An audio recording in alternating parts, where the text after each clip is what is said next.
परिश्रम का फल भाग 2। बच्चों, इसके पहले के वीडियो में आपने जाना कि महर्षि धन्वंतरी एक महान विद्वान और वैद्य थे। वे जड़ी बूटियां एकत्र कर ऐसी औषधियां तैयार करते थे जिनसे भयंकर और असाध्य रोग का उपचार संभव था। बच्चों, उनके पास हर रोग की अचूक दवा थी और महर्षि के पीठ पर एक फोड़ा निकल आया था, लेकिन फोड़े के उपचार के लिए उन्हें विशेष जड़ी नहीं मिल रही थी।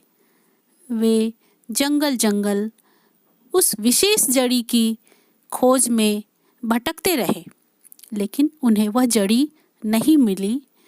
बच्चों, इस विशेष जड़ी की खोज में उनके हाथ दूसरी अन्य जड़ी बूटियां लगी जो अन्य रोगों के उपचार में बहुत उपयोगी थी, किंतु अपने फोड़े का उपचार करने वाली बूटी उन्हें नहीं मिली। वे एक जंगल से दूसरे जंगल भटकते रहे। चलते चलते उनके पैरों में कांटे चुभ गए, उनसे रक्त बहने लगा, पर वे अपनी खोज में लगे रहे। शाम होने लगी तो महर्षि थक गए। अब उनसे आगे चला नहीं जा रहा था। वे वापस लौट पड़े। अब आगे की कहानी जानते हैं।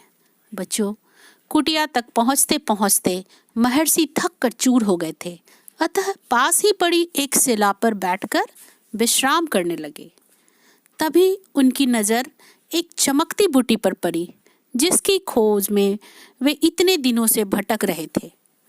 बूटी उनकी कुटिया के इतने समीप थी और वे उसे कहाँ कहाँ ढूंढ रहे थे। महर्षि उठकर बूटी के पास पहुँचे और बूटी से बोले, तुमने मुझे इतना परेशान किया, मेरी कुटिया के इतने पास थी तो पहले क्यों नहीं मिली? मैं व्यर्थ ही जंगल भटकता रहा और इतना कष्ट सहा। बच्चों, तभी हवा चली, पत्तों में सरसराहट हुई। उन्हें लगा जैसे जड़ी विनम्र स्वर में कह रही है, वैद्यराज, आपके परिश्रम और लगन के कारण ही तो मैं यहाँ प्रकट हुई हूँ। यदि आप मुझे अति शीघ्र और सरलता से ढूंढ लेते तो इतनी सारी अन्य जड़ी बूटियों का पता न लगा पाते। आपका परिश्रम व्यर्थ नहीं गया वैद्यराज।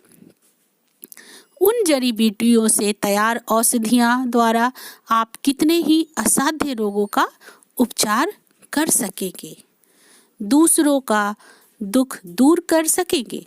कितने ही दुखी प्राणी आपके हाथों रोग मुक्त होकर नया जीवन प्राप्त करेंगे। बूटी ने कहा, यह ठीक है कि आपको बहुत कष्ट सहना पड़ा। कष्ट सहकर भी जो प्राणी समाज की सेवा करता है वही मानव कहलाने योग्य होता है। आप तो महान हैं महर्षि, आइए और मुझे प्राप्त कीजिए। बूटी ने ये बातें महर्षि से कही। महर्षि धन्वंतरी ने आगे बढ़कर जड़ी ले ली।